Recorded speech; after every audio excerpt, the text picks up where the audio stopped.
Here we go.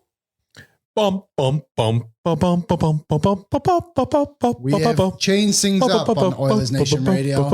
I am now the man in the chair for the Fab 5 episode of Oilers Nation Radio, episode 265 bajillion, I believe, right? Bajillion. Yep, something around there anyway. No bag milk, no Tyler. So we'll just see how this one goes, I suppose. See what happens. We have the second power play unit out, the one that goes on for the last 12 seconds of the Oilers power play. That's the group that we have right now. I'm the Devon Shore of the group, though. Just trying I'm just trying to bring that depth for us now. Are you Devon Shore wearing 19? I'm Devon Shore wearing 19. I'm 3 assists in a game. Are you Devon Score or Devon Shore? Score all day. Or Good. Devon Sakic / Iserman? I sure hope so anyways. So yes, second cast, Dan, regular cast, Coooms, second cast, Rick, regular cast, Gavin, the intern. We finally gave him a mic, and me, Liam. Today's delicious debate. Evan Bouchard, next contract. The guy has been playing pretty well recently. We can probably thank one man for that. Ken Holland for getting Matthias Ekholm. Maybe 2 men then. Maybe 2 men, 2.5 men. And also Ekholm David is Poyle as massive. well for trading Ekholm. 3 guys. 3 men. Takes 3 to tango. It's true. True. I'll answer it first. I say we give him a contract. Cool. Should we give Evan Bouchard a contract? You got to qualify him, right? I think Yes. Evan Bouchard should be issued a qualifying offer when his entry-level contract comes to an end following this season. I agree. And it should only be for 1 season. We have to bridge. We have to trust the bridge. It's only done us right so far. Yes. 1 bridge is fine. 2 bridges is not. Like Darnell Nurse. You can't bridge him right to UFA. So with Darnell Nurse, No, but a bridge is 2 years, right? So Yeah. we did Nurse, we bridged him twice. We it bridged was him the 2 first different time. 2-level years. And then we did him another time for 2 years. And the second Yeah. was because of the flat cap and they tried to fucking fit him in. And then it screwed us in the end. Well, they signed Nurse the second contract in February right before COVID. It never made sense. It was, he had 2 years left of control and they walked him right to unrestricted free agency with a 2-year deal. Let me pull up his that was contract. that was the second bridge. Yeah, it was the second bridge. Yeah, it's the I'm 2 pulling- bridges I'm pulling that up don't his work. cap 1 friendly. bridge works, 2 bridges don't work. Yeah, so the first, his entry-level contract expired after 2017-18. Yes. And then it was a 2-year deal at 3.2 schmills. Perfect. And then February 10th, 2020, Holland signs him to the 2-year. Things are going off in the Is studio. it a microwave? Bag milk. Oh, I figured out bag milk's clicking issue. What is it? So when you click on Google Timer, Mm-hmm. the timer comes on first and it gives you an automatic 5-minute timer. So then when the timer comes to the end of the road, you get the buzz. So ding ding. So all this time, we just passed 5 minutes, apparently, since I started the timer. Good That's work, how team. long we're making the podcast episode? That's it. Yeah. We're done? Thanks for listening. Yeah. Wrap it up. So all that clicking from bag milk over the years was just Write that down timer. on a piece of on a notepad for him when he gets Yeah. back here. This is the buzz. Yeah. We also have no video today, by the way, because the 3 cameras just would not work. They won't even turn on. Like power cord, no power Nothing. cord, new battery, old battery, don't matter. We had 9 people in this room trying to figure it out, and not Yeah. one of us could crack the code. Essentially, the Da Vinci Code. I don't know if they ever cracked that. I'm guaranteeing you, Tyler and Bag Milk have done something here. It is. They have the real cameras with them or the real cord, something like that. They took something out of these things. I don't know, the firing pin or something. I don't know what they did, but they did something. Yeah, they definitely skewed up something for sure. because every time Tyler goes, something just doesn't work. It's Tyler getting back at the picture thing. True, that is a fantastic photo. Did you actually see? But he No looks one's gonna happy know in about the it. Photo. do you No one's remember- going to know about it though, because they can't see anything. True. Do you remember a couple of weeks ago when I went to the movie theater and that gentleman stopped me and Yes. said, "Hi, I listen to Oilers Nation Radio." That was the same guy who captured the picture of Tyler in that photo. Who is this guy? His Small name world. is, I believe his name is Michael. Or Matthew. Oh, Michael. Yeah. Or Matthew. Bag Milk was interacting One with of the him M's. yesterday because he sent Bag Milk a GIF of Tyler doing the shaking his Made a gif of it? Oh, it's amazing. I'll pull it up. But sorry, where were we in the delicious debate? Evan Bouchard. Contract on no. No. that wasn't- Yeah, I think so. The official delicious debate is: what is the extension you would give for Evan Bouchard? This was one of our mailbag questions this week too. I mean, I would lock him up long term, but I think if you're him and you're his agent and you're looking at the situation, they've just gotten rid of Tyson Barrie and they've pretty clearly invested in you. You're going to be putting up a lot of points playing on PP1 for the next few years. Salary cap's going to rise. It's not happening this summer. It's going to happen in the future. If I were him, I would do a 2 or 3 year deal and then try and sign the huge contract down the road. But if I were the team, I'd be going 7-8 years for sure. You can try and Clough bomb him right now, but I agree with you, Coom. I don't think he's going to want to sign anything more than a 2-year and wait for that cap to go up and really get the bag after that. Well, and I think that for this team as well, the contracts of Leon Draisaitl and Connor McDavid are going to start to play a role in negotiations for players. They're going to recognize, I would hope that players would recognize that McDavid and Draisaitl are due for pay raise in 3 and 4 years. And so for a guy like Evan, you know, you're starting to, like, the team is going to have to start to figure out where he fits into the picture. And I think you're right, Coom. I think for the player, he probably only wants 2 or 3 years so that he can be in front of that McDavid and Draisaitl extension instead of on the other end of it where the Oilers would likely want him to be. For sure. So, like, do you think he'll be in the Darnell Nurses kind of area, like the 2 years, $6 million range, the kind of bridge for 6 per? No, $3 million. Oh yeah. I'm thinking like 3. Yeah, I think it'll be in that range too. The one that stands out to me as similar is Noah Dobson. He puts up 51 points last year in his 3rd entry level year with the Islanders. And then he signs 3 years, 12 mils. So $4 mil a year. They were drafted like right near each other. Dobson was like 2 spots after Bouchard that year, 2 or 3 spots, I think, in the draft. So that would make sense to me. That seems like the one that it's like right there. So how about 2 year, $3.5 million? Everybody sign on the dotted line and let's move on. Sure. Done. I do that. Works for for me. sure. 2 years, how much? 3.5. 3.5 minutes. Do you have the cap friendly on there? I do. So what did they sign Darnell Nurse on his first deal? Nurses. All right. I got to pull it up again. Nurse was, I think it was 2 years, 6.4. So 3.2 annually. 3.2 AAV. And then 5.6 2 years, 5.6 annually, 2 years in the second one. So my guess is Bouchard, 2 years, 4 mil per year. And it matches Dobson. They're pretty similar.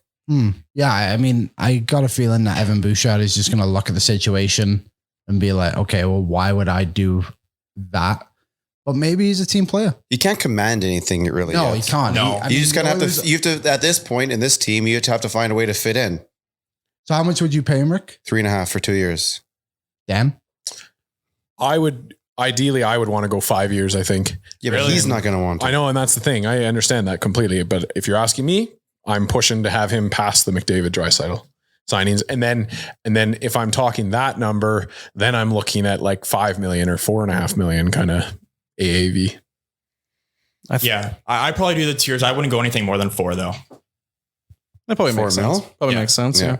You can't afford to. No, Definitely not. they got to Like keep we're still under cap crunch here. keep the RFAs cheap so they can make additions in the offseason. Yeah. Because I mean, everyone's sitting there saying Bouchard's got to get all his money, which, sorry, he hasn't had a great year. A lot of his mistakes have been very, very visible. I know there's a lot of stat sheet people out there saying, hey, look at this, look at that. But if you watch the game, you've seen the mistakes. Come on. And then a guy like McLeod too, he's not going to be able to command that much. He's having a better last, 10, 12 games or whatever. But at the beginning, he wasn't looking at a massive raise, right? So you'll get both of those guys in probably 5 mil for the two of them. Well, do you think we're maybe overreacting to the situation with Bouchard a bit? Because like you said, Rick, he's not had a great year. And it's been... Well, some people are overreacting to it, yes. 5 games since Ekholm come in? Something like that. So right now, the Oilers, and I know he's an RFA, but like the Oilers have all the ground to stand on with Bouchard and be like, well, you just snapped a 41-game goalless draw last night. Mm-hmm. I think the Oilers could probably try and edge out a 4-year deal for him. Maybe if they pay him 4.5 for 4 years, I think that would satisfy maybe both parties. So remember, that walks him right to UFA. So that would be like when he's done, he's a UFA. So the longest they can go on a bridge deal for him to have... That would be McDavid's year too. Yeah, for him to finish his contract as an RFA, it has to be 1, 2, or 3 years. So 2. 2 probably makes the most sense. I think 2 or 3. It was nice to have that flash for a second. This is a flashing? Yeah, it did now, but it's not anymore. It's done. Stopped. Tyler gave me the idea of trying to set up my phone to... He's sabotaging everything. I made that joke earlier and you laughed at me. Did I? Yeah.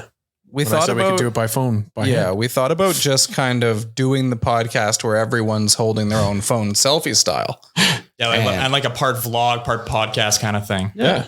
Just like We'll a all whole send our new... videos to somebody and let them put it all together. Compile And it then we together. could also have like a VR element. You put on like a VR headset and it feels like you're in the room. Oof, I And like that's that. what everybody wants, is to be in this small little room with all of us.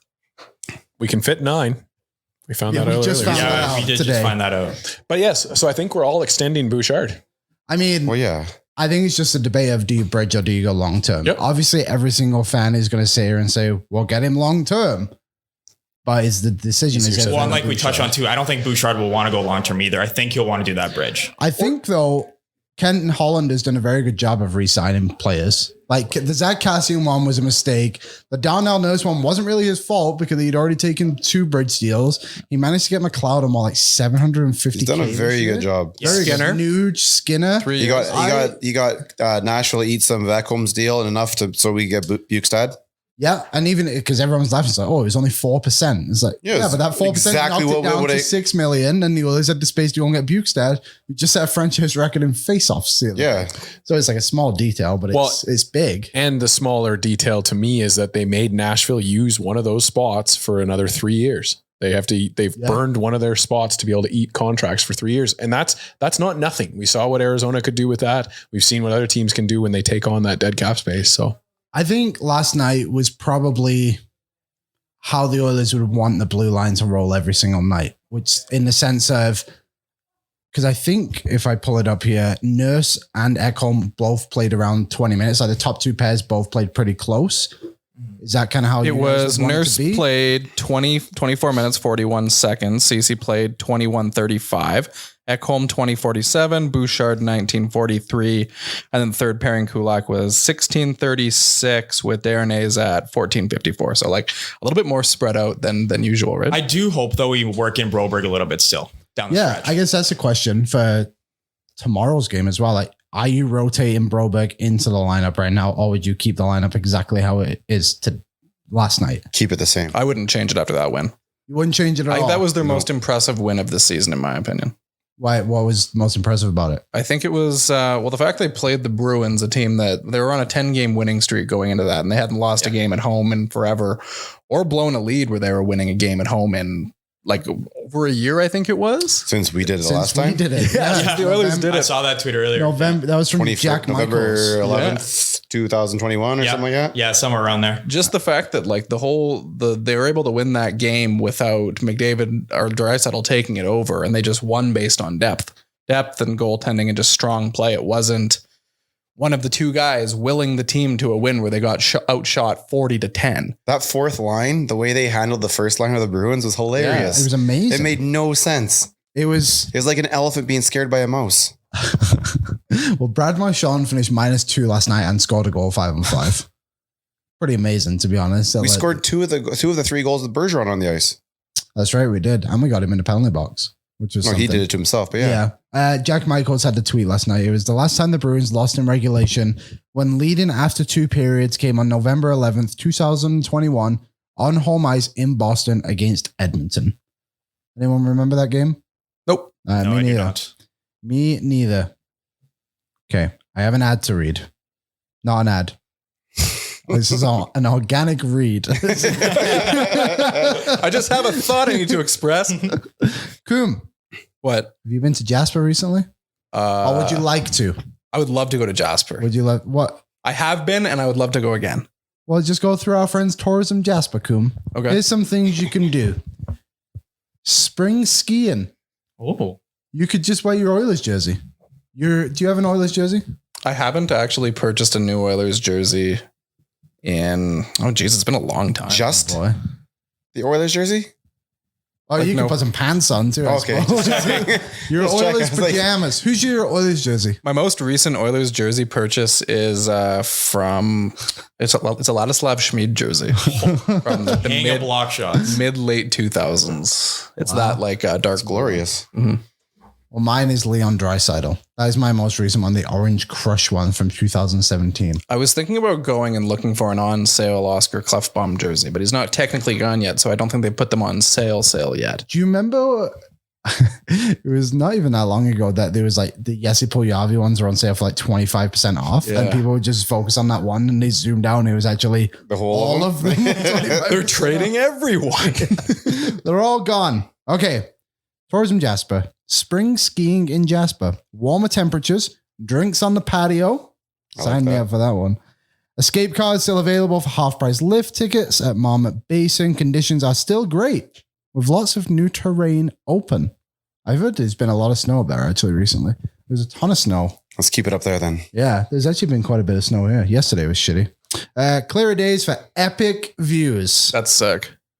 Summer is right around the corner too, and golfing starts not August, that'd be pretty late. May 31st. Lakes are thawing, so be careful when you're skiing. Or not skiing. Skating. Unless you could be cross country skiing. Yeah, why not both? That is an option in Jasper. I've done that before. Organic ad read. Jasper Skytram opens March 24th too. Plan your summer camping trip. Front country reservations opening March 16th. There you have it. Tourism Jasper. I'll see you there, Coom. Yeah, let's do it. That's going to be awesome. I'm so excited. Jasper's great. I'm so excited. Okay, what else we got here? Let's just get into last night's game then. We spoke about it briefly there. What were your overall thoughts? We'll start with Rick. After the others were down 2-0, because me and you were pretty optimistic on Twitter about it. Unlike somebody who decided not to show up today. Yeah, no, it's a good thing he decided not to show up today. Look, both goals that they scored were gifts from us. Right? Like 100%. It was a bad goal in the Marchand goal, whatever, it happens.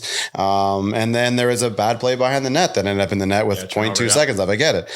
Leon missed a one-timer with a wide open net. So, as a responsible Skinner is for one, you got to say, why didn't he score on the other end? This team was never out of the game. They looked good in that first period. I had no reason to give up. Okay. I thought the Oilers played Boston really quite well when the Bruins came 10-10 and beat them. So I looked at this game on the schedule and thought, the Oilers could play them well again, but going into Boston and beating them, no matter how much of a homer you are, it's a hard thing to wrap your head around because the Bruins are having a historically good year. When you look up and down their roster, it's kind of weird. It's kind of shocking that they're in the conversation for the best team of all time. It doesn't seem like they are, but they just get the job done. So when they went down 2-0, to be totally honest, it just, I'll echo what Tyler said on Twitter last night was, it kind of seems like a throwaway game. It really did. So it's incredibly impressive they came back. That's just it. I didn't feel like the effort was like one of those ones where they're just going to get stomped. They were in it. You got 2 lucky punches on them. And this team can come and punch with anybody. I just thought I didn't think the Oilers were going to go you see the score is 2-0. They're going to. I didn't think. Oh yeah, they're getting shit pumped. They're going to lose 8-0. I saw it and I was like, okay, the Bruins are going to lock the door and the Oilers are going to lose 2-1. That's kind of what I thought. If there was ever a team who could hold a lead, it's the Bruins, and that's what the stat says, right? The Jack Michaels thing. It's kind of like it's very shocking they pulled it off. I kind of felt like that too, but I agree with what both of you said. It never felt like at one point the Oilers deserved to be down 2-0. But I just kind of thought when it happened, I was like, this is going to be tough to come back from. And then was it Krejci scored in the first period? It got waved off, right? Yeah. It was Krejci. So On that one time. When that one happened, and that was such a weak one-timer. It felt like there was such slow motion almost, and it just wasn't able to get across. We've allowed 3 goals in the first period. One of them didn't count, which was lucky, I guess. But to come back, Skinner... He was solid. It just kind of shows where that first period for sure. It shows where he's at right now. I think, mentally, right? For some goaltenders will allow those 2 weak goals, and then not able to bounce back. While he was solid. He definitely didn't let those. He ended anything. Yeah, he definitely did not let those mistakes start compacting. Like sometimes Campbell did earlier in the year. But awesome first Stuart Skinner, just to really remain solid the rest of that hockey game. Dan. Well, first of all, I thought John Hines after the game saying that his team was non-competitive was a load of crock. John Hines? Or John Hines? Is that the coach? Jim Montgomery. Jim Montgomery. Right? Why do I keep saying John Hines today? Hines is in Nashville, isn't it? Head there you coach. go. Who did Nashville play last night? I think they won. Are you looking it up, Coom? They lost 4-1 to Arizona. There you go. That was close. Tank is on. So it wasn't him. But Jim Montgomery came out yesterday and said that the Bruins were non-competitive, which I completely disagree with that assessment of his team. Felt like the Bruins really played well in the first and second period, had multiple opportunities where they walked out in front of Stuart Skinner, didn't get a shot off or missed the net. So really felt like the Oilers, yes, they played well enough to be able to stay in the game with the Bruins, but I still felt like the Bruins were probably the team that should have won that game. But you know, as Coom mentioned, the Oilers were the team that should have won the game in Edmonton. So sometimes that's just the way it goes. And that's why you hang around against a team like that when you've got a game that is a throwaway game, because anything can happen. And look at what that fourth line did. And that's, to me, how a good team wins a game. Your top line gets shut down because their top line is just as good as yours. And then it's just kind of let the rest of the roster suss it out from there. And Derek Ryan and Ryan McLeod were the difference makers yesterday. And Devon's score. Yeah, that fourth line though has kind of been buzzing a little bit recently. And I think I said this on Oilers Nation every day. Like, the common denominators are Devon Shaw and Derek Ryan. Yeah, because otherwise the third guy's been three or four different guys. Yeah. Pugliarvi was, Costin is, and McLeod. Yeah. And I think even Bukestad rotated through that a little bit in his first game against Winnipeg, maybe. So yeah, those two have just Devon Shaw. Let's talk about Devon's score, because number 19 version. I was going to say, Was that 3 straight games now? 3 straight games with an assist. Did he hit the crossbar in the first game against Winnipeg or the second? I can't remember. But he hit that crossbar with that like nasty backhand across the crease, right across the slot. And it's just like, this guy has been up and down from Bakersfield, but not even, I think he's just making it to the airport parking lot and then turning around and coming back. He's getting a burger at Chili's real quick. Yeah, he's changed his number. And now he's just made it extremely difficult where a guy like Klim Kostin, who the Oilers fans are loving, can't get in the lineup because he's playing so well. So I guess congratulations, Devon score. It's a good situation to be in, though, to have that depth now. And it's like, obviously it's tough keeping Klim out of the lineup, but still you can't take Devon out right now. No. And so would you put in Klim Kostin? When do you think Klim Shady gets back in, and what would you do? Probably Tuesday against, I think Ottawa's on Tuesday. Ottawa's Tuesday. Yep. Yeah. I think Ottawa, you could probably put him and Broberg in. You're going to have to try and cycle these guys in throughout the last 16 games anyways, because you want everybody ready for the start of the playoffs. Definitely. And you have 7 defensemen and probably 14 forwards who all are going to have an opportunity to play game 1 of the playoffs, and they're all need to be sharp. So you're going to have to play all of them, and you're going to get Campbell in too. I was going to say, would you start Campbell on Tuesday? I think that's probably. the first I think that's like the most have. realistic for Campbell's next start is Ottawa. What do you guys think? I agree. I'm in the same thing. I mentioned on the post-game show, I was kind of trolling a little bit. I was being a bit of a tease to those going on the trip. I said Campbell should start against the Leafs in Toronto. Revenge game. The trip to Toronto. by AMA Travel? Yeah, the trip by AMA Travel to Toronto. The one that they should be boarding the plane for right about now, knock on wood. They're getting knock ready. on wood, Dan. Hopefully nothing goes wrong.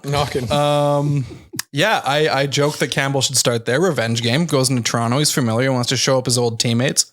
You know, the Leafs were happy when he left in free agency, so maybe he wants to prove something to them. Well, they let him lead stretches today. I saw on Twitter all 3 of the guys did. All 3 of them. Hyman, Campbell, and Cece. Yeah, they all led the Barry's stretches. gone, so that's all the former Leafs. There's 3 of them, unless they call up Greg McKegg.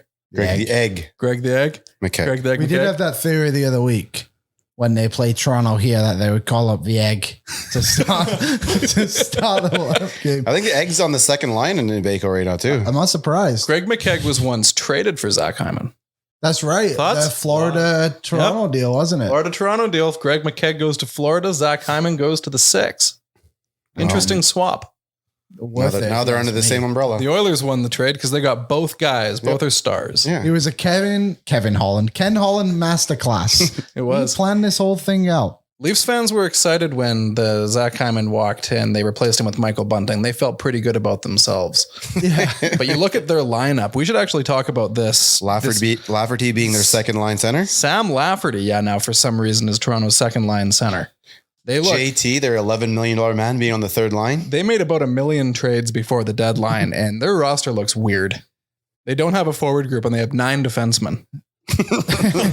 Yeah, they skated 11-7 this morning. I think that was Mark Masters. Mark Masters had it. Yeah, they got Kerfoot, Matthews, Marner first line, Nylander, Lafferty, Yarncroke, Bunting and Tavares as a duo for the third line, Aston Reese, Camp, Acciari as the fourth line, and then they have all their 9 D-men: McCabe, Brody, Morgan Riley, Eric Gustafsson, Oilers draft pick, Mark Giordano, Timothy Liljegren, and then Hole by himself, and Luke Schen's just not there. So hold like the Nuge's punching bag. I was going to say, I'm surprised they're playing him. I think they're just letting him skate right now. Yeah, he's still skating. He'll never play in the NHL again. My favorite part about that Nuge fight was I can't remember who tweeted it out, but it was a fighter, a former NHL enforcer, put it out and was like, Justin Hall got beat up by this man. And it was Nugent Hopkins in his rookie year. It might have been Jay Rosehill, actually, from Leafs Nation. It was him? I think so. That really made me chuckle. All right. To be fair, you don't know if it's a picture of today's Nuge or draft day Nuge because they're almost the same damn Yeah, thing. the guy doesn't age. Have you guys seen a picture of Noah Philp? Do you guys ever Noah Philp from the Bakersfield Condors? I'm aware. I'm familiar with. I'm pretty He had a hell sure of a that is tip in just there the other day. Ryan. He had a tip? Yeah. Oh. Pretty sure that's Ryan Nugent Hopkins. Look it up. There's a picture Bakersfield tweeted the other day, and it's like at the end of the games, they always tweet pictures of the player of the game. And boy, oh boy, did he look like him. I guess I could AMA travel too. So Dan, they're getting on the plane now to Toronto. Soon. So what's That is the not Nuge? No, they look really similar. That looks like Noah Philp? Pirate Nuge and then regular Nuge. They look like If Eric Carlson and Nuge got together. Yes. Wow. Yes. they look like a Pokemon evolution chain. Yeah. There's something else in there too, though. Little, because he's got that snarl. He's got like a snarl on his lips. He has a sassy look. Noah Philp does. He's sassy Nuge. It looks like he's almost winking a little bit too. Like it's Pirate Nuge. It is Pirate Nuge. That's fantastic. AMA travel. The second nation vacation takes off today. The first one to Vegas was awesome. This one will be awesome. Can't wait. Hockey night in Canada. Can't wait to hear how the gondola suite goes.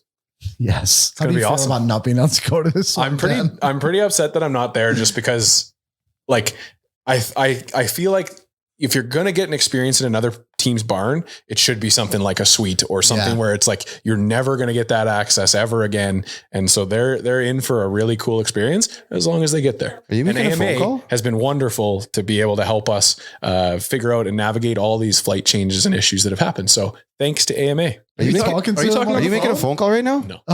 He's holding his phone.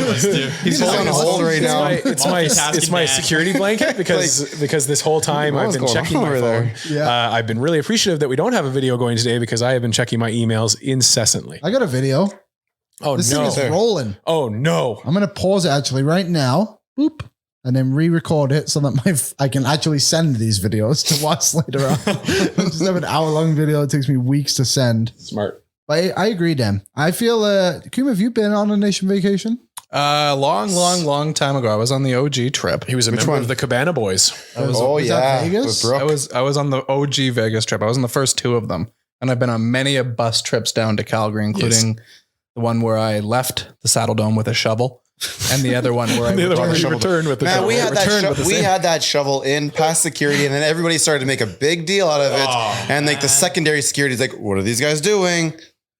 That's Did right. you got another shovel that night anyways, didn't you? Or like a better one. I took another shovel that Like night the as well. ergonomic one too. With like Allegedly, the one of the ones that has the I'm doing it with my arms even though there's no video. There's a but video.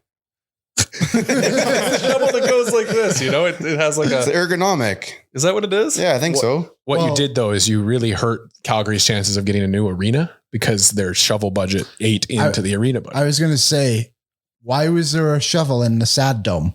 Then I realized it's because Yeah, I there's need the an story here, absolute Cam. construction site there. There really wasn't much of a story. It was just really cold So outside. winter? I don't think the bus had arrived or we didn't know where the bus was, which What's down the stairs and to the left? It's a bit of a walk. you have to kind of like navigate. And that's probably the one where, was it Gazzola who gave Fat Dad the piggyback or the other way around? it was something like that. This was also the same trip where we were up so high in the nosebleeds in Calgary. Yeah, I fell Sherpa. down this. Yeah. Oh, yes. I barrel rolled He down. celebrated a goal and fell like 4 rows. It was a shorthanded goal by who would it even have been? This was like the non-playoff seasons, and it was like one of the random players who scored one of their like 3 Will goals ever. Acton. Something like that. Yeah. What year was it? It would have been, I Don't think. say it. Was it the game? I think was it the bad game? It was the McDavid injury game, wasn't Oh. it? Was that all in the same game? Well, there think were, it like all I said, there were happened two at trips. There were That's two where trips. I almost fought the guy with Dusty Jesus Christ. Yeah, because he was chirping McDavid being injured. yeah. Well, I didn't like that I It was hilarious. That guy was like, he was but then he wanted one to stand. section over, one seat, just the stairs in between us. Yeah. And he was barking, and Dan didn't like it. Dan said something back, and they're going back and forth at each other.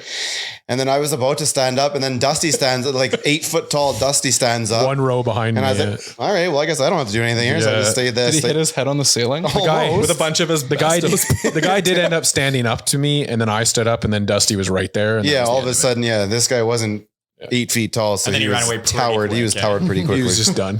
I actually think the shorthanded goal might have been Alex Chiazon. Well, that sounds. Oh my Did I think goodness. about Trying to pull it up here. So it would have been 2019. I think it was the end of the 2017-18 season. Yeah, here it is. Last game of the season, the Oilers won 3-1. That's Did when they score a shorthanded goal? Oh, That's the one where Leon could have tied the Rocket Richard. He fired it, and I think Regier like knocked it out of the air about 8 feet above his head. Probably not Robin Regier. No, Giordano, same guy. Giordano, same guy, different You had era. Hemsky on the mind, didn't you? Yeah, no shorthanded goal, but there was a power play goal by Alex Chase. That might have been it. The answer, the original answer. I think I stood up and I fell down about 8 rows. And then there was an Oilers fan that helped me stand up. And they were like, who pushed you? Like I was ready to go. Point at anybody. And I was like, you know what? Don't worry. I just fell. This is my own I think fault. you're beside Jay on that If- one, aren't you? Yeah. If you haven't been to the Saddle Dome yet, Coom is terrifying. completely defendable in this because as soon as you stand up, you're over the top of the person behind you or in front of you. So it's like, it's just inevitable that people get excited. They jump up and the floor You're is leaning. slippery and you're leaning in. Yeah, So I haven't it's- been there, but I heard it's like She's pretty a mess. steep. Yeah. Dude, I've So seen guys like fall up and down the stairs. tear down. Oh, we've watched people go flying Yeah. down the stairs. If somebody throws a pop on those stairs, it's just a slip and slide after Yeah. that. But this has nothing to do with the shovel. The shovel, No. it was just we were waiting outside. It was there. and I just took it. Yeah, Why not? I put kind it of- on the bus. Does anybody want to guess the other 2 goal scorers from that night for the Oilers? Leon. Leon Draisaitl. Leon scored his 50th. Yeah, because he almost did 51. Yep, right. You just said that. It's Andre Sekera with an assist. His 4th of the season. in That's game Sexy 82. Reg. Sexy Reg. Well, my that was when he apologies. came back with the bionic leg. Yeah, he had played 24 games at 4 assists. Gavin, you want to get? Don't look. Already seen. Okay. Josh Curry, No, but that would have been Joseph awesome. Gambardella. Valentin Zykov, Did these guys play? gonna play Joseph this game? Gambardella did play. Brad Malone. Off. Brad Malone also played. 3 hits, 1 shot on goal that game. That's a Face-off percentage, 29. That is a Brad Malone game if I've ever heard one, except for the 14 29. minutes 28. played. Holy smokes. Wow. It's a tough The time. season was okay? lost at this time. So it was Don Hunter scored his 10th of the season. That's I'm going to read the lineup out because this was 2019, so this is 4 years ago. Ty Ratty, Mhm. Colby Cave, Toby Rita, Brad Malone, Neon Leon, Chason, Cassian. How do you say this guy's name? Gambardella? Gambardella, yeah. You got it. about him. Nailed it. Sam The beard. Gagne, Fear the the beard. Nuge, who had 2 assists. McDavid, blue line. 1, 2, 3, 4, 5, 6, 7. We did 11-7 this game. We were doing Crazy. 11-7 before we even knew it. Who was even coaching at this time? Was this Hitchcock? Yeah. Probably on the screen in front of you. No, it doesn't He's say. looking up in the air.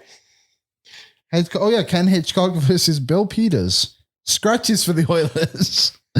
Kyle Brosniak, Yeah. Oh, you Jujar sorry. Kara, JJ. Milan Lucic, Ah, Petrovic. Alex. Yeah. Wow. The Calgary had a big one. We're too. the defenseman. You didn't read Oh the yeah, defense. defenseman. Whoops. What an episode this is. Derek Ryan also played in this game against the Oilers, and James Neal, obviously. Sekera, Chris Russell, Kevin Gravel. He was just playing waivers the other day. Adam Lawson, Donnell Nurse, Clefbaum, Mike Bennin. Matthew Bennin. Mike Bennin played for the Speaking Crusaders. of, and Koskinen was in goal. 968 save percentage. 23 saves on 24 shots. Sorry, no, that's wrong. That was even strength. 24 plus 7. That's 7 on board. 30 saves, 31 shots. Why is he recapping a game from 2019? Go ahead, Coom. go ahead with what? Are you You're gonna sound like say you were something. Oh, gonna I say was what I said was going to be wrong. I Oh, was that's looking good. at players who have worn number 19 for the Oilers in the past, Pat Maroon. and Brian Benning, brother of Jim Benning, Good wore guy. number 19. How many other 19s other than Devon Shore can you guys name? Justin Schultz. Jolts did, yep. Liko Koskinen. Koskinen did. Yeah, that's 2. Patty, Patty Maroon, that's 3. Boyd Devereaux. Boyd Devereaux did. Yep. How many are there? 23, I think. Did Acton? 23. Did Acton wear one? No, he was 18. Sorry, there's 21 in total. You guys are missing. Who are the notables? There's a few from like Ralph the Internuvo? 2000s that at least Rick should get. Dan Ralph and Rick should get Internuvo? these. I have looked at the list. You guys are too young for a name like. You guys are a wee bit too young for a Marty Reasoner. Oh yeah, which time? First time or second time? Never heard of him. Like you guys are a little bit too young for an Anatoly Semenov. Oh, that was a great. If I said the acronym, no. The abbreviation, no. The first letters, yeah, POS. Does that mean anything to you You know guys? POS? An Oilers player that was POS? He was a Patrick real O'Sullivan. Patrick O'Sullivan? Yeah. Let's go. 19. He also doesn't like us, doesn't he? That's I why think he's he a has POS. he has all of Twitter blocked by now. Yeah. Is he still on Twitter? Oh geez, I don't if know. you block everybody, are you still on it? I don't know how That's a that good works. Is it? Oilers scouting director Tyler Wright Obvious. was a 19. He played for the Oilers? He did. Yeah. Really? The Oilers selected Tyler Wright 12th overall Early in the 90s? 1991 draft. And that's why they hired him, because they never want to make that mistake. I'm just joking. I think I That was a remember. bad joke. That was a bad I joke. remember his score hockey card. I'm fairly certain. Later in this draft, so Tyler Wright goes 12th overall. The New York Rangers at 15 selected Alex Kovalev. And then at 16 went Marcus Naslund. And then at 18 went Glenn Murray. And then the Oilers later selected Martin Ruchinski, who never played for the team. To be fair, we were only scouting in Czechoslovakia at that time. Yeah. That's how they found Tyler Wright. We didn't know any of the other teams or countries existed. They found Tyler Wright behind the Iron Curtain. Yes. Well, Czechoslovakia, Dan, leads us right into our next segment. Oh, After it this does. There we quick go. commercial break. Commercial over. I wonder how many people got that reference Organic. just by the start of that. Commercial? No, the commercial break, or the Czech Republic or Czechoslovakia. I think it would have been Czechoslovakia when he was born. Probably up. You're right. Alice Hemsky released a story this week about his playing career and kind of the stuff that was going on in Edmonton. I think we've all taken a look at it, right? Yep. Dan, you said you've read it all and Yes. pretty informed in it. Do you want to give us an update? Well, on what happened? I won't divulge too much of it because I'd like people to go and read it. But I was reached out to by one of the people that are involved with this project called the Bez Frazi, and that's probably horribly pronounced, but it is kind of the Players Tribune in the Czech Republic, and one of the key players in setting this all up is actually Radim Verbata, former NHLer, if you remember correctly, and an all-star back in 2015, as we looked up before the episode. Did we determine that you played for Vancouver or not? We did. We did determine that. And so he was very thankful of us for sharing the article on Hockey Fights and then as well on Oilers Nation all over the place. And that he said that even Kevin Lowe saw it and wrote a nice friendly message to Alish Hemsky. But yes, in the actual article, Alish kind of goes into a lot of more of the mental side of the game for him and kind of his struggles and his triumphs with that. And then also kind of speaks to a lot of the old boys club. So if you're a person that believes that the old boys club was holding this team back, Alish Hemsky has a different opinion to show you from the years when he joined this team up until the Stanley Cup Finals run in 2006. Give us a taste of that. I didn't read that part. So Alish, this was before back in the day when players could still stay with ownership. That would now be viewed as circumventing the cap. But Alish was staying with one of the members of the Edmonton owners Investors group, the EIG. Yeah. And so I can't remember the guy's name, but he really credits that guy with the member of the group with being his father figure and really just kind of helping him be able to focus on being a hockey player coming to a new country where Why can't they do that now? typically, because that would be circumventing the cap because you're giving your player a perk that has a dollar figure attached to it, which would then be considered a part of their bonus or their money that the team is giving them. It's kind of like how Is this real? Yes. Yeah, it's kind of similar. So to the how, new rookie coming in today. Yeah. You remember a guy like Crosby where he would He stayed at Mario's house, but Mario. Would No, be against the that'd rules be twofold though, because Mario was also playing at the time. So, yes. but I mean, Yeah. so new guy. Sorry, Ginger Beef, but if he was still around, Yeah. he can't stay with. Can't live in the house. No, he could stay with them for couple of days. Could he stay in like a Couldn't tent have a permanent on the yard? residency there? These But are to be great honest, questions. like these guys can just go and live with the NHL players too. So Yes. it's not that big of a thing. Yeah. But it's similar to how like How's that different? I don't know. But it's kind of like when, do you remember when Evander Kane we were going through the thing and everyone was like, well, what if Daryl Cates just gave him a gardening stake job? in the- yeah, It's exactly, yeah. That's how we're gonna well. get. That's how we're getting Connor and Leon under the cap next time. Yes. So yeah, you can't do that anymore. But Alice Hemsky. But yeah, so the Kevin Lowe part of it was just, and again, the Old Boys Club back in 2006. Sorry, yeah, Bruce Saville. Thank you for looking up the name there, Coom. Bruce Saville is the guy that had him staying with him, and yeah, he said Kevin took some time, especially in the 06 run before Game 7. I think specifically, he sat down with him like an hour just to kind of go over the expectations of what he's going to see in this moment to just help him be able to be prepared. So, anyways, really great read, Alish. You know, I would love to be able to talk to him about it because he's so honest and he's so truthful. And I'm sure that there's a little bit of it that's lost in the translation and that kind of thing. But the story he tells about Chris Simon and Chris Simon pushing him around from the Flames, and then George Rock comes in and, Yeah, that's great. and rearranges everything. Gotta read it. Definitely check it out. That is at Bez Frazi. That's BEZFRAZI. And look up Alish Hemsky as the That's writer when there. Chris Simon did not want to fight him.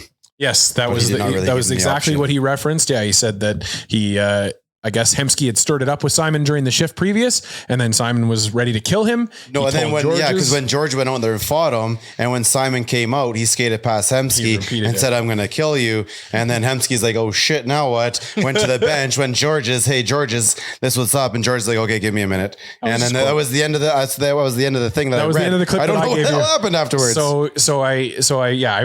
was trying to encourage as many people as I could to read it, and I think I They did a good haven't read it job. yet. It's on there. But yeah, he mentioned that Larocque just did not give Simon an inch of ice for the rest of the game. Was all over him, and he never touched Hemsky after that. I think Waz tweeted it out, and we probably have it on our socials too Yep. if you want to go. It's all find over the it. place. Definitely worth reading. Alice Hemsky, 652 games for the Edmonton Oilers, 142 goals, 477 points. He played 845 in the NHL. I never got to see Alice Hemsky in his prime. With the Oilers, I simply just did not live in the country. He was incredible. Yeah. It's always funny, actually, when we do mailbags the last couple of weeks, a lot of people have been like, so how does Ekholm compare to Chris Pronger? And my answer is always, I have no idea. That's So good though. we'll go around the horn quickly and just kind of say one thing we loved about Alice Hemsky. And I like a moment, I guess, that was just kind of stands out from Hemsky. I saw Hemsky's last game for the Oilers before he was against Ottawa, funnily enough. And then the next day they traded him. He had 2 goals that game, and it was just kind of awesome. Like everyone at Rexall, everybody knew it was his last game or going to be one of the close ones. Cause I think they always went on a bit of a road trip over the trade deadline period. So that was just kind of a cool moment. He got a pretty good send off. And yeah, that's my kind of memory. The best Hemsky moment though is the goal. The goal. Game 6 Detroit. Yeah. Like that. From Samsonov, right? From Samsonov. Like that goal that gave us our first playoff win since 98. And it was something like 8 versus 1. We're not supposed to have a chance to beat these guys. We're the blue collar team, come out there and beat dude, like that arena was electric. This city went absolutely nuts. That was the real start of the 06 party. Mm-hmm. Like when you got that first win, and it's tingles just thinking about it. The other one that stands out, and this didn't lead to an exceptional win, unfortunately, but it is incredibly memorable, was when Patrick Stefan, however you say it, for Dallas, is skating into the empty net, fumbles the puck, falls over, and the Oilers turn around. I think Jarrett Stoll makes the outlet pass to Ryan Smith. Smith true. hits Hemsky, dekes out Marty Turco. Yes. Yeah, I've rewatched this so many That times. was up there for me twice. too, Cam. And that's He actually references that in the article. He talks about, I think he took some kind of shot at Stefan for it too. It's funny. Stefan gets Yeah. torn apart for this, but all he does is goes in there, goes forehand, backhand, just got to lead it in the net. He's Ray Ferraro, I believe, is calling the game and absolutely destroys. They were teammates. him. They were teammates in Atlanta. They would have been, yeah. He absolutely destroys them. I was like, man, like it's very simple. Forehand, just backhand, just tap it in the net. Connor last night. I think yeah. Connor last night. that's, I was just going to say, is that like, how many times do we miss empty nets? The Oilers. Yeah, Nuge all the missed time. one Oilers last on night their too. own. So did right? Connor. Yeah. But, Yeah, but twice. exactly. I think that what you're kind of talking about is like the reaction that that play gets then dictates our response too. And so like you look at, I always think back to the Chicago Cubs, Moises Alou freaking out about Bartman. That's why everybody and was his upset. reaction is what guided our reaction to be upset about it instead of, oh, that's just the way baseball goes, which was the way that most people, when they got fan interference before that, reacted. But because the moment was so big. Oh, man. So Ferraro, I think Ferraro is the reason.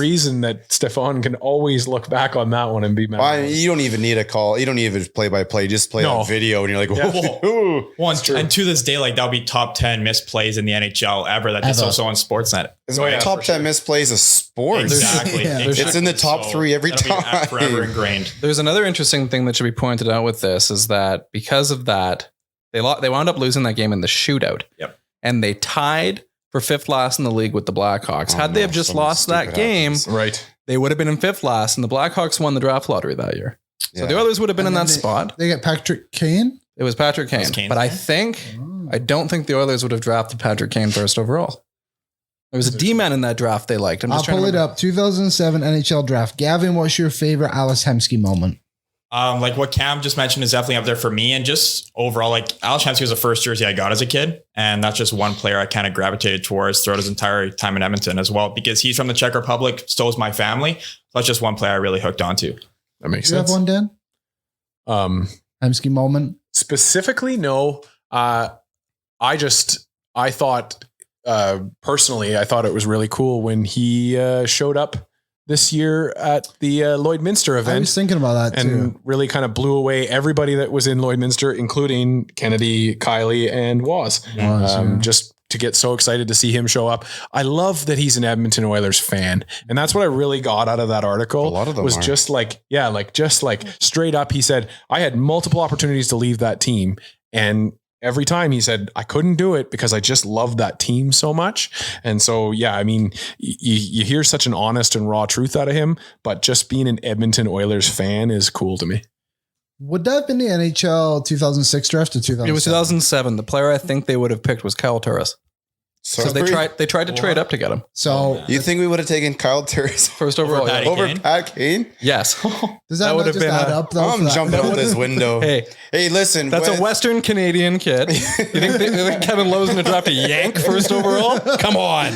Hey, we need all these things to happen in order to get Connor and Leon anyway. Yes. So we'd It's a have to just butterfly sit effect there. right there. And as a guy who had to sit there and take it as the 07, I was an adult. Yep. I was 26 years old. So I was, I know. I was an old man. Okay. Or I am an old man, but no, like sit there and I take it all and I'm fine with it. I don't have any regrets because we are where we are right now. Top 5 that year. Patrick Kane. Why did I pause so heavily?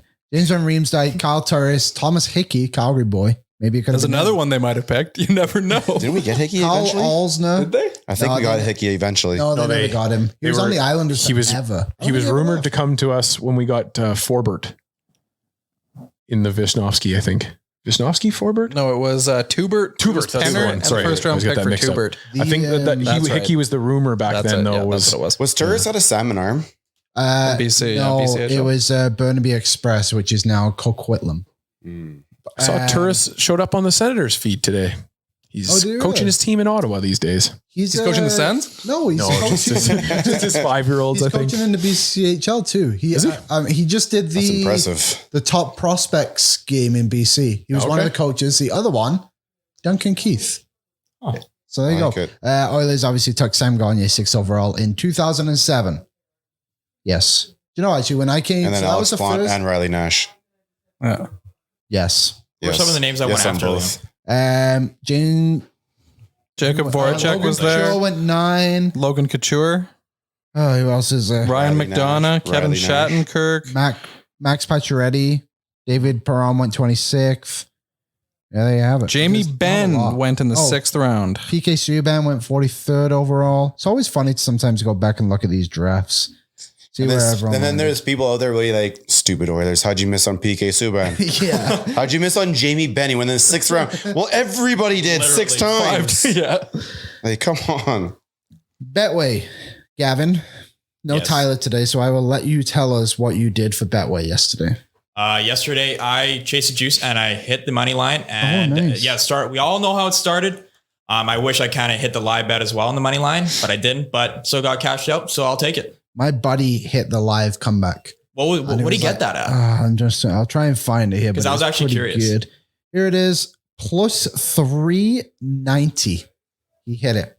Not bad. Honestly, that seems kind of low. I thought it was going to be higher. down Honestly, I did think two it would goals be to higher. Boston with all the against hoopla top around team. them. With everything, yeah. Do you have anything for tomorrow, Gavin, against the Toronto Maple Leafs? Yeah, I think McDavid takes over that hockey game because somehow, some way, he's left off the score sheet against Boston, and we still found a way to win. But I think he gets back on the scoring train. Let's do it. Two goals or more for McDavid. Any other predictions for tomorrow? One finger wag. For me and McDavid. Well, okay, then two. One each. You think McDavid's going to do a finger I wag? goddamn hope so. God, that would be awesome. Boom. Prediction? They're going to have their, I've made this prediction multiple times now and I'm always wrong. There might be a reason that I'm wrong because I might be jinxing it, but there's only 2 teams left now. Is there 2 or 3 that haven't had a SHUTOUT in the league? I think it's going to happen against the 3. Leafs. There's 3? Vancouver, us, and Columbus. Right. Because Calgary just got theirs recently. Yeah, when they That happened? essentially tied 0-0. Yeah, they won it. Yeah. I want They want a shootout, right? Yeah. And any Betway predictions for tomorrow? What would you recommend? Is I there a hope- goal scorer you're going with? Does Devon Shaw extend his point streak tomorrow? I don't think so. I wouldn't go there. I would say a guy like Evander Kane might Well, that'd be make a some good one. noise just because Come back. he was kind of muted last night. I think we're missing the obvious one here. Well, outside Former of Leafs Connor. are going to all score. Cece's going to score. Hyman's going to score. Hyman gets one. McKegg's going to score. Take Hyman on a point. Take Connor on his shot prop. Connor on goals on himself. Yep. Just alone. Don't try and parlay that with anything. Mhm. 2 goals. You might be after parlay to get some value, though. Well, it should still be plus No. 300 something. McDavid's get a goal? 2 goals. Oh, right. Yeah, I think That's for plus about McDavid, 2 goals or more, I think it's been around like plus 300 lately. Yeah, Which is 320 or hilarious, something like because that. it's fairly low. Dude, could you imagine if it goes to like 200 or something? Oh my God. I could see it though, honestly. But yeah, Connor over his shots. Okay. Get Hyman a point. I'd say, you know what? Sprinkle in a Darnell shot block prop as well. Did you see yesterday on Real Life they were talking about face-offs, betting face-offs? That would be the ultimate sweat to bet on faceoffs. There was Yeah, because somebody- Sportsnet doesn't show them. Yeah. there was over under 58 and a half, I believe, on Betway yesterday, and it was 49. Yeah. Keep that in mind when you bet. If anyone's betting face-offs, I would never do that because you guys hear the story recently. Something came out where somebody was cracking jokes with the other guy they were doing face-offs with, and they're like, "Oh, I'm having a bad night. You mind You gotta letting me give me win this one. Yeah, who was that? I can't remember. That was Yeah. a couple weeks ago now. Yeah, that was like this That week, really last happened? week. Yeah, they But this talk at the dot. They're like, "Hey, They're like- listen, I'm having a bad one. Coach is on me. Can you just give me this one and I'll owe you?" That's why you can't bet on this shit. but true. But it's based off if there is a face-off, not who wins the face-off. Wait, So what? It's just total face-offs. It's just in total- general. Oh, it's not wins. So it's not like Face-offs. right No, before it's you not can wins. quickly Combine sign it. up. Yeah. Who's gonna get it? Draisaitl and Matthews? No, I wouldn't nothing even. like I wouldn't that. even be able to guess how many face-offs there are in a So game. like I said, it's the ultimate sweat. It How is many would you something I don't know? never think about. There's 3 first, second, third period. Yeah, that's it. And every That's time my you bet. go to the score, That's my guaranteed pick of the day. What was the number? 58 and a half, and it was 49. So yesterday. 58 and a half. So like 19 face-offs a period. Yeah. That seems like a lot. That does. means it's stopping It really every minute does. on That's a- average, right? Pretty much every minute. Yeah. Oilers. That Tyler can't be told me right. this just So Tyler told me yesterday the Bruins average 57 total a game against their opponents, whatever, and the Oilers average 59. So is it 58 and a half? Kind of nuts, to be honest. I can't even believe that was out there, but you can find it on Betway. But remember to bet responsibly. Yeah, take the under apparently. Yes, always take the under. Never take the under unless you want to.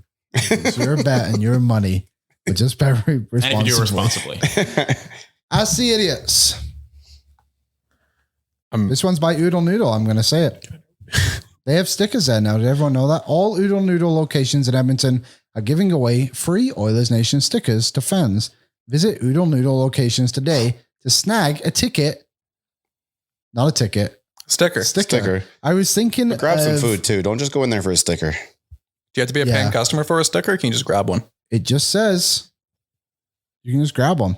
Okay. Yep. You just go in and let them know you're there for a sticker. I don't know. Go to one. There's some in Calgary now too. Finally making that city something. Also, before we get to Ask the Idiots, Oilers Nation birthday party next Saturday. Tickets are still available, Dan. Yes. Then we've got a few 50-ish. Yeah, less than that now. Less than that. 50, 100.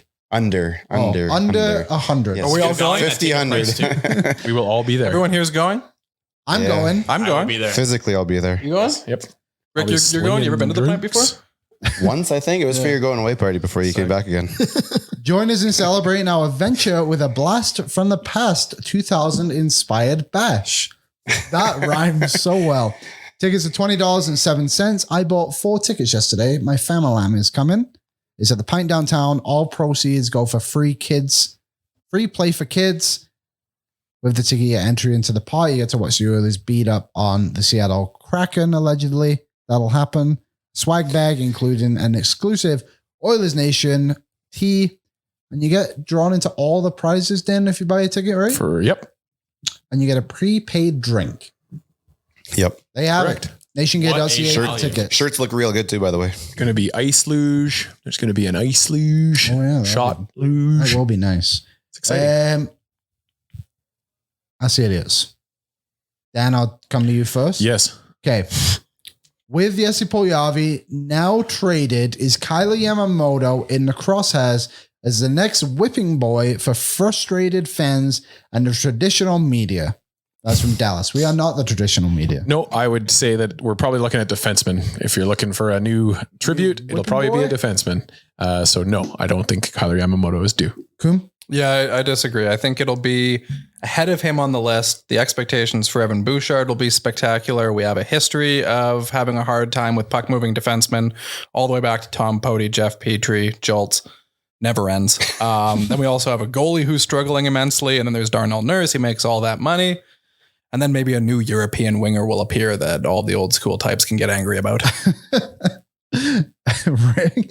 I agree. I think it's spread out pretty well. I think there's still a group of people out there who are mad at Ken Holland. There's gonna be people out there mad at Darnell Nurse. There's people out there who don't like Yamamoto. There's people out there who are not gonna like this guy and that guy. I really don't listen to those people, so it doesn't really matter to me. Gavin? Yeah, I don't think it'll be Yamamoto either. Although he has been really finishing his chances as of late, I still think, like you guys were mentioning too, like a Campbell or a Darnell Nurse kind of has that spot locked up. I don't think anybody should be the next whipping boy. I think this team is 4 points off the top of the Western Conference lead. Then we should get off everybody's ass and let's just win some damn hockey games because they just beat the best team in the NHL last night. Oh yeah. So no more whipping boys in Edmonton. Good vibes only. Good luck with that. Unless you're into that kind of stuff. Number 2. This one's from Waz. We should ask him to come in and ask the question. Read it the live. internet. Come on. He found this one on the internet. I thought it was a great question. It was on the interweb, the World Wide Web, where you can find Doodle Noodle. How important is physicality in today's NHL, especially in the bottom 6?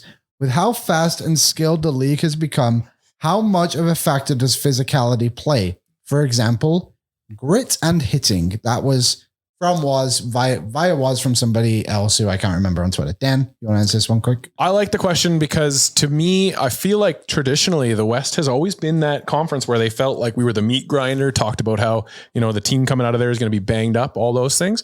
I really feel like this year it's shifted over to the East. I think that's going to be the tough. I mean, obviously talent wise, there's a ton of talent over there. But you look at the pickups of like Tanner Janot and you've still got your Nick Sieglers and your Deloriers and just tons of guys in the East that can mash around. So I would say that perhaps not as much previously. I think that this team doesn't need as much physicality as we once would have. Coom? There's no one exact way to create a good hockey team and win hockey games. There's, one team will do something. Everybody will try to copy it. But I mean, there's a million different ways to win. I don't think that you necessarily want to be the team leading the NHL in hits because that means you don't have the puck that much. I know it's not necessarily always that simple, but I do think physicality is important because it helps you wear down the other team. When you forecheck well and you back check well, finishing all those checks, that's what makes it hard for a team to play in the third period. That kind of stuff I think is advantageous to the Oilers specifically. I think they forecheck and back check quite well now, better than we've seen in the past. Rick? Yeah, no, I think it's still a big part of it. Like you said, they're forechecking, back-checking, play in front of the net. Listen, we know what it's like in the playoffs. We weren't very big before, and we kind of got pushed around by LA. We're a lot bigger now. It's not going to happen as much. You brought in a guy like Evander Kane, and all of a sudden the guys play like they're, a couple inches taller and a couple pounds heavier. That's just the sociology of the game. That's just how human beings react. So I know a lot of people don't like it, but that is what it is. It's a physical sport, and if you're not the one out there creating and taking advantage of the physical game, the other team's going to do it to you. And if you can't battle that, you're going to lose. Gavin? Yeah. I don't think you need someone out there kind of busting skulls all the time, but you still need someone to provide that presence. Yeah, you need big bodies that can handle. Exactly. And like you said too, Rick, like going into the playoffs, you need that presence. You need that big bodies kind of go in there, get into the dirty areas. So yeah, I think it's still a part of the game for sure. Although the game is now kind of tending to build around speed. But I still think you still need that. You just need guys who can play physical, who can still move the puck and skate now. Exactly. There's not just big dudes who throw bodies and throw knuckles. They have to be able to make passes. They need to be able to skate. And it's been like that for 8-10 years now. So you've got kids growing up that way who are big, who are making sure they can skate, making sure they can handle the puck, because that's what you're going to need. Yeah. And it's always going to be like that.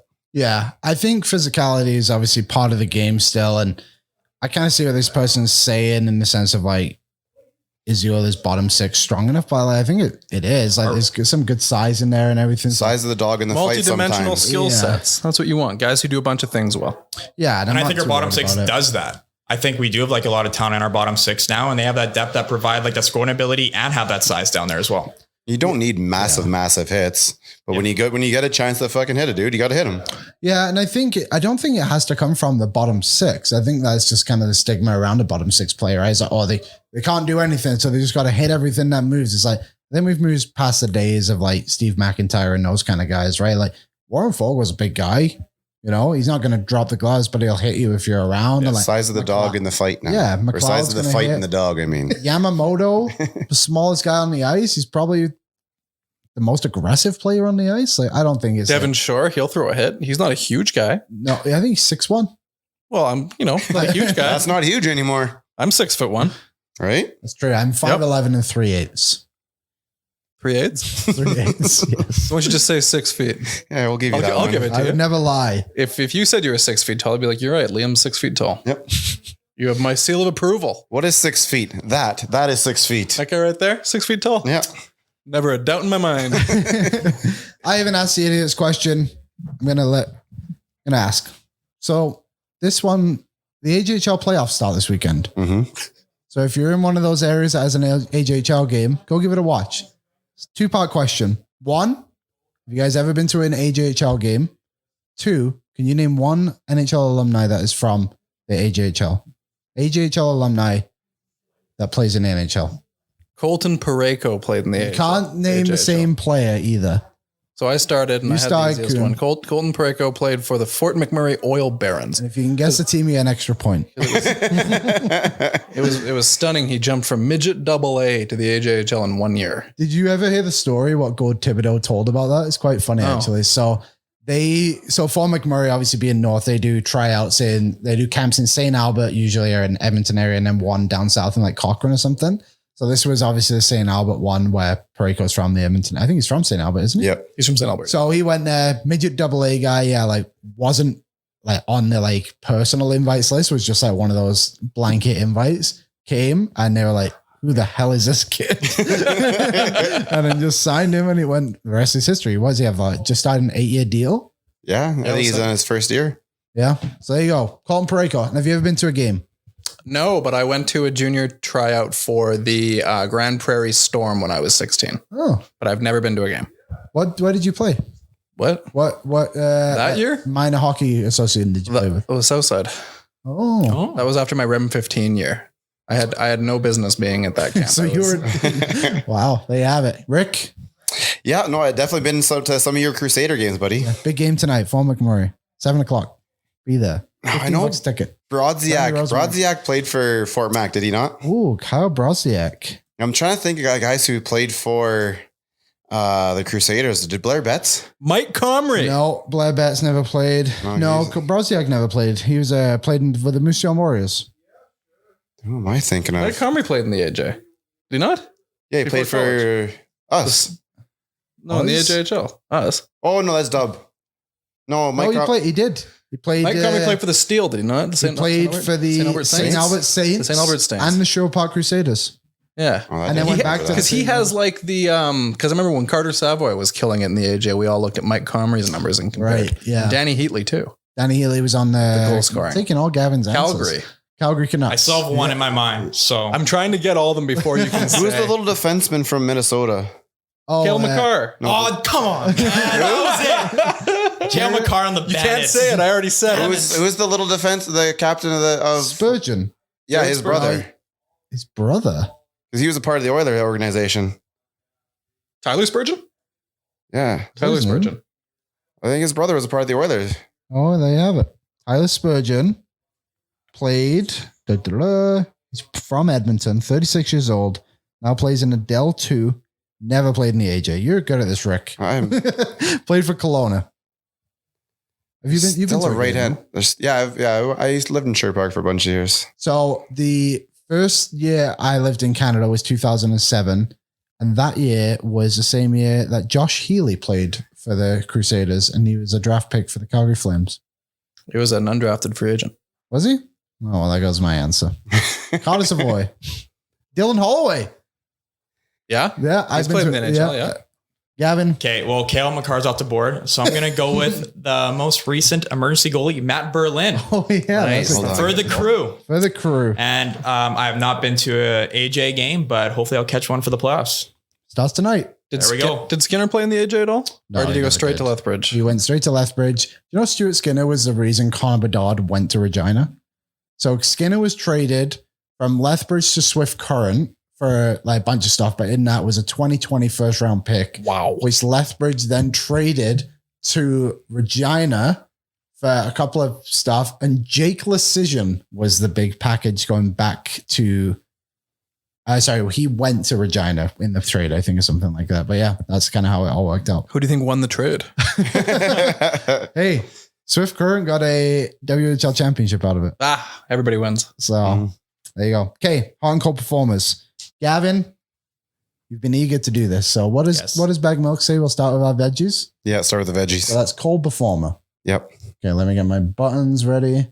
Okay, go ahead, Gavin. Part. You're cold performer of the week. Okay, cold performer of the week. So in our life, we always had that fight over the remote. If it's with a parent, a friend, aunt or uncle, we had that at Nation HQ yesterday.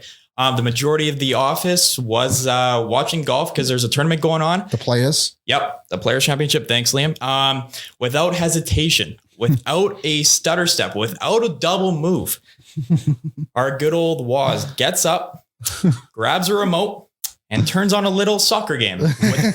Without hesitation. And we're all like, all right, fair enough. Guess we're watching soccer now. So that is my cool performer of the week.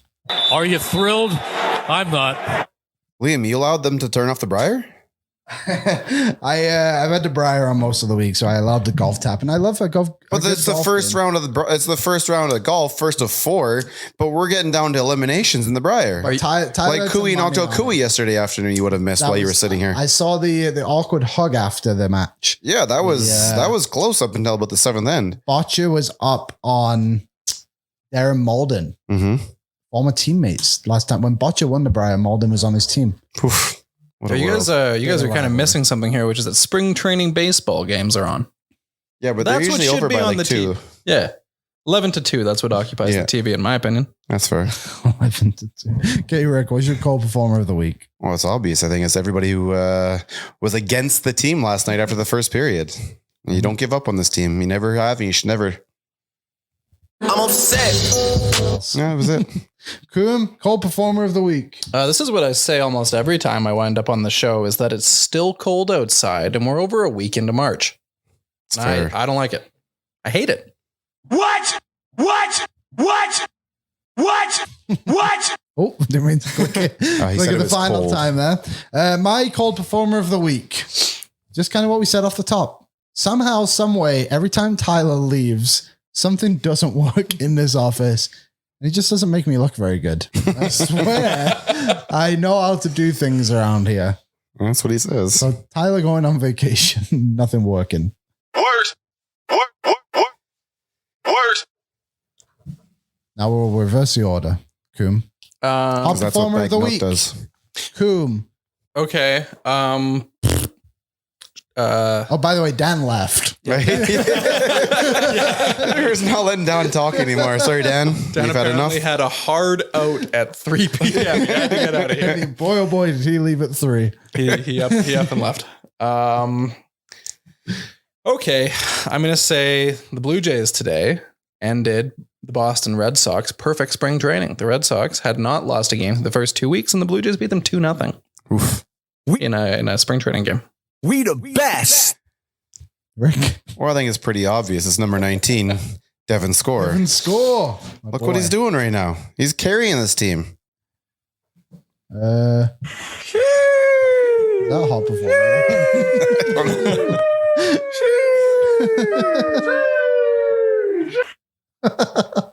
It's so long for what it is. Okay, that's what she said. Gavin, hot performer of the week. Looking ahead at the sports schedule for next week, it's going to be a good one. 3 Oilers games, NFL free agency on the 15th. We have an F1 race mix in there.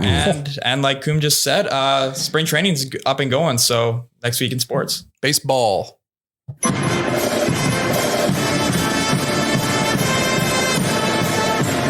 Hey, you're one of It's a real life intro.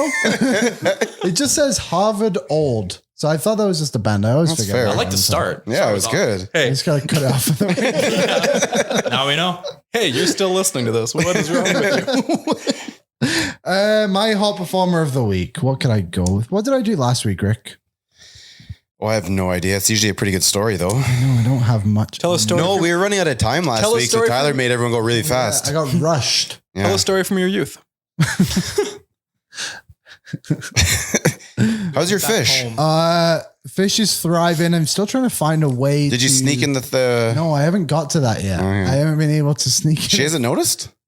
No, which is very funny because so my fish died. There was Tread 2 fish. crashed. Don't ask the names because they change names all the time, Tom and Jerry. usually. Terry. Now Terry's left. So I had this fish. One of them died, and when the other fish dies, I have to get rid of the fish tank. So I just keep repurposing the fish every time. Drop in they a second pass, when one dies. This way he doesn't lose the tank. so I don't lose the tank. But my other fish died the other day, last week. So now I'm trying to find a way to get the other fish in. But my girlfriend's been home a lot this week. So I haven't had, you got to leave it in the bag for a while to adapt to the water and everything. And the treadmill, which she uses almost every single day, is right next to the fish tank. She just hasn't noticed yet. So I got to try and sneak it in sometime next week. But I will go with my hot performer of the week. I had a good one. I can't remember what it was. But honestly, the golf. I like watching golf, and I'm glad the golf is back. Full swing was good. I finished Drive to Survive. That was Nice. epic. Outer Banks. That was my hot performer. Yeah, you were talking about that yesterday. A little bit of Outer Banks. That was it. I'm glad that triggered. Finished it in 2 days. Worst show ever, but I love it so much. It's about these kids that go on these pirate treasure hunts and just And he said their parents let them do everything. Yeah. On one of the finales, they were like, "We need to go to South America." The parents were like, "No," and then they said, What? "We'll be fine." They said, "Okay, but take care of each other." Meanwhile, they've just been trapped on an island for a month and not been home. It's an absolute disaster. So my hot performer TV of the show. week is Outer Banks. When He's a hot guy. That's what it was like to grow up in the 80s. yeah, well, We're going to do this. No, it's okay. Well be fine. Okay, just watch out for each other. That's what it should be. All right. Anyone got anything else? Score predictions for tomorrow? Coom?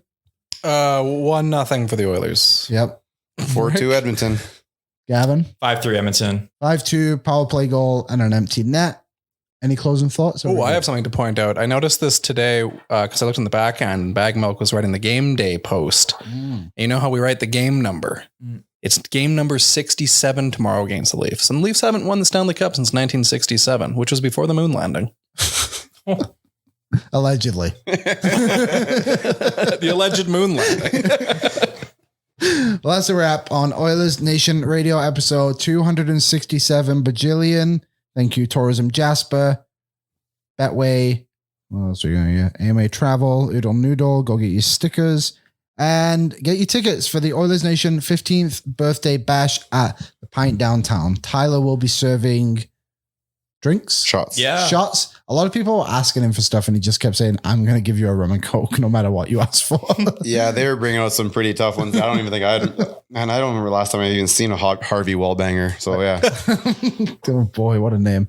All right, there you have it, folks. Farewell from the Fab Five. 4. Power play unit 2.